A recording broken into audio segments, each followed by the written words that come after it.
Good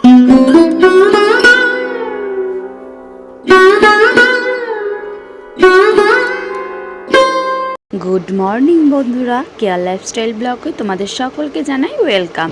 তো তোমরা কেমন আছো? আশা করি খুব ভালো আছো, আর আমিও খুব ভালো আছি। তো এই ছোট্ট মেয়েকে নিয়ে সারাদিন আমি কি করি, কিভাবে সময়টা কাটে, মেয়েকে কি করে সামলাই, সবটাই তোমার সাথে আজকে শেয়ার করব। আর এখন বাজে সকাল 8:30।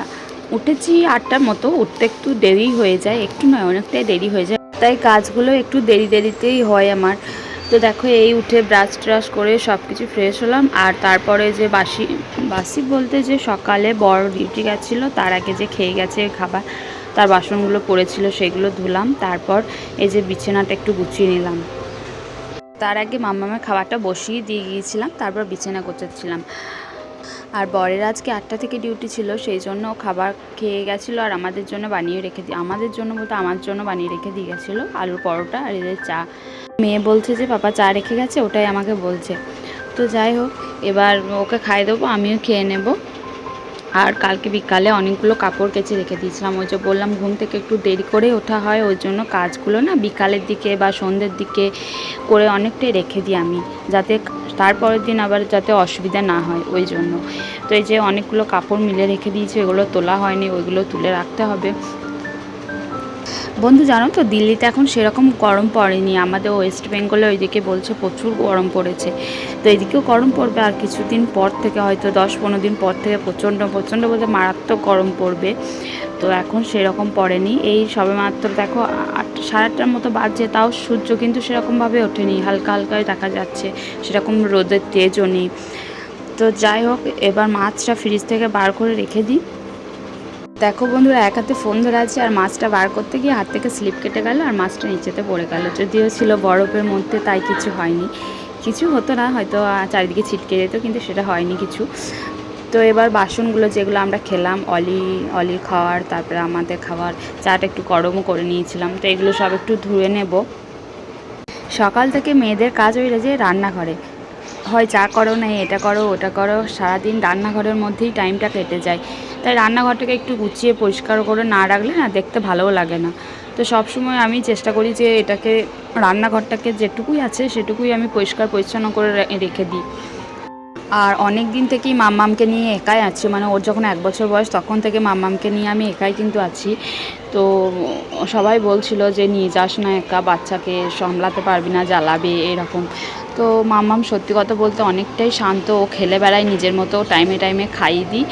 আর অবশ্যই ছোটো ছেলে বায়না করবে, তো তখন আমি একটু ম্যানেজ করি, ওকে বকাঝকা না করে ওকে ও যেটা বলে সেটাকে একটু বোঝাই, বা যেটা যদি দেওয়া হয় দিই ওকে আমি সেটা। এটা আমি আমার ক্ষেত্রে দেখেছি যে ওদের বাচ্চা ছেলেদেরকে যদি ওরা যদি কোনো জিনিস চায়, সেটাকে যদি আমরা চিৎকার চেঁচামেচি করে, না এটা দেবো না, কেন দেবো, এটা নিয়ে কী করবে, এরকম যদি ভাবে বলি না, ওরা কিন্তু তাতে কান্না করে, বেশি জেদ করে সেটাকে নেবার জন্য। কিন্তু আমরা যদি তাদেরকে হেসে খেলে ভালো করে বলি, মাম্মাম এটা নিলে এই হবে, এটা নিলে ওই হবে, তাহলে কিন্তু সে অনেক শোনে। সত্যি কথা, মাম্মাম কিন্তু এগুলো শোনে। রান্না করছি হয়তো তখনই এসে বললে, মাম্মাম কোলে নাও একটু, তো 2 মিনিটের জন্য কোলে নিলে ক্ষতিও কিছু নেই, তো একটু কোলে নিই, ওকে খেলা করি, তারপর আবার শুরু করে দিই রান্না করতে। তো এরকমভাবে ওর সাথে দিয়ে সময় কেটে যায়। তার কাজের ফাঁকে ফাঁকে ওকে আমি টাইম দিই, মাঝে মাঝে ওর খাবার জিনিসগুলোকে ওর সামনে দিই। তো যখন বলে যেটা সেটা ফলগুলো কেটে দিই। তো যাই হোক, তো দেখো দেখতেই পাচ্ছ, এখন দেখো আমি সবজি কাটছি, ও কিন্তু একটুকু জ্বালাতন করছে না, ও নিজের মতো খেলা করে যাচ্ছে। প্রথমে পুতুল নিয়ে খেলা করলো, তারপর দেখো রান্নার জিনিসগুলো নিয়ে আসে, এবার ও রান্না করবে। হ্যাঁ, একটু বাচ্চা ছেলে তো দুষ্টুমি করবেই। দেখো আমার সবজিগুলো নিয়ে সব ঢালবে ওর মধ্যে, মানে সব মিশিয়ে দেবে, যে কোনো সবজি তুমি একটা সবজি বানিয়ে দেবে ও।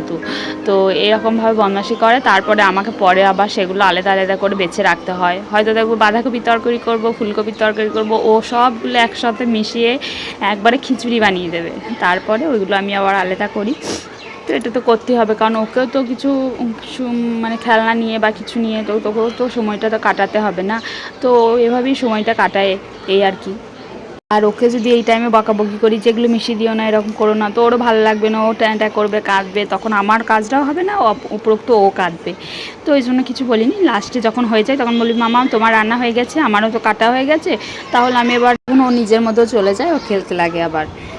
মামার শরীরটা বেশ খারাপ ছিল, তো পায়খানা বমি এসব হচ্ছিল। তো সেই জন্য মাঝে মাঝে ওআরএসের জল, তারপরে গ্লুকন-ডি হ্যান ত্যান ওকে খাওয়ানো হচ্ছিলো, এই যে ওষুধও খাওয়ানো হচ্ছে। তো ছোটো ছেলে তো বায়না করবে, তো অনেক কত রকম ভুলিয়ে ওকে যে খাওয়ানো হয় এটা ওটা বলে।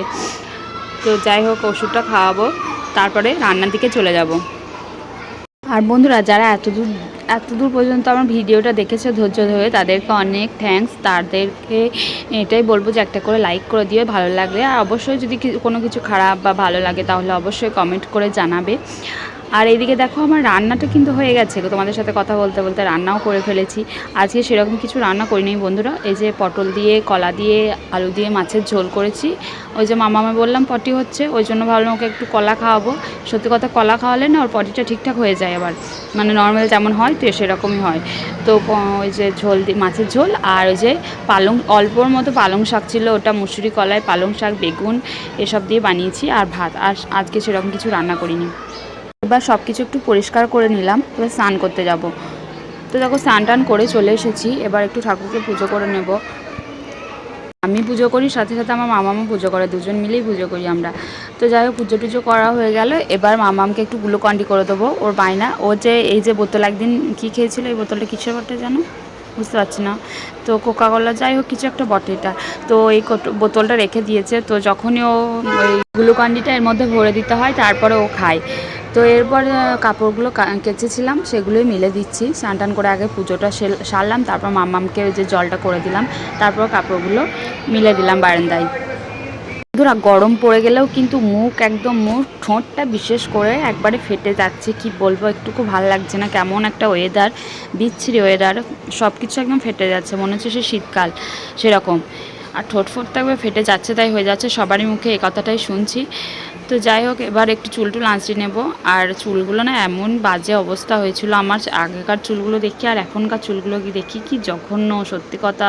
বন্ধুরা বলবে একটা কথা, কেউ স্ট্রেটনিং করো না বন্ধুরা, এত বাজে হয়ে যায় চুলগুলো সত্যি করে। মানে আমি জেনে শুনেও এই ভুলটা করেছি, আমাকে বলেছিল একজন, তো আমার একটা ননদই বলেছিল যে স্ট্রেটনিং করাস না, তো মানে নিজের চুলের যে আসল সৌন্দর্যটা থাকে না সেটা আর থাকে না, সত্যি কথায় কেমন একটা হয়ে যায়। অবশ্য মাসে মাসে যে স্পাটা করাতে হবে অত করার সত্যি টাইম নেই, সেই পার্লার যে কবে যায় জন্মে কবে যায় সেটা ঠিক নেই, আমার জীবনে হয়তো পার্লার যায় না।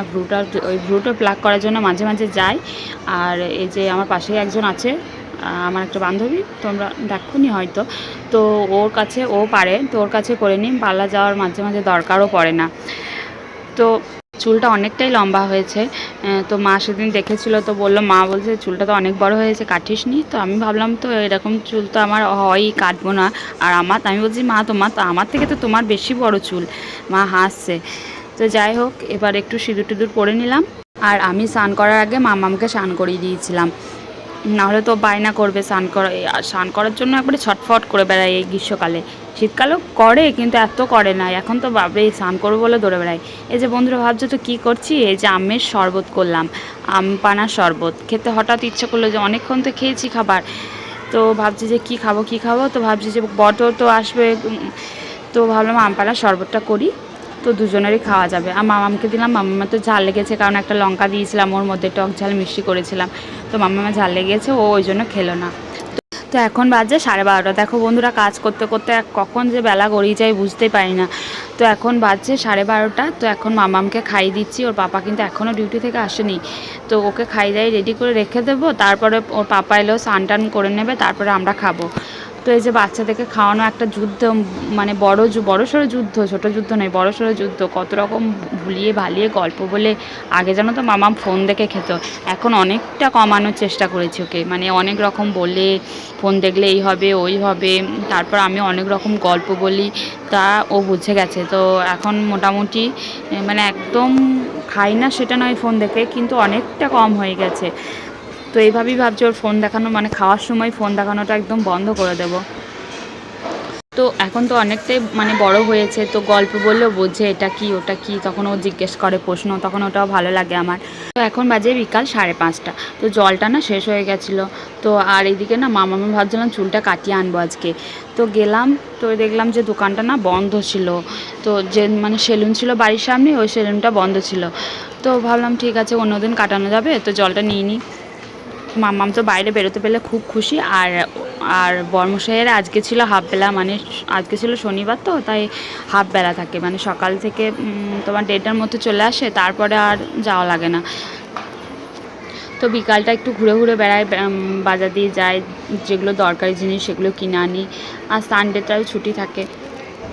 যে সামনের সেলুনটা দেখছো, এটাতেই কাটবো ভাবলাম, তো গিয়ে দেখলাম যে একজন রয়েছে, ও বলছে আমি না বাচ্চাদের কাটতে পারি না, ও দাদা আছে ও কাটে। তো ভাবলাম ঠিক আছে, তাহলে কাটতে যখন পারে না তাহলে অন্য দিন এসে কেটে নেবো বা অন্য কোনো সেলুনে কাটবো।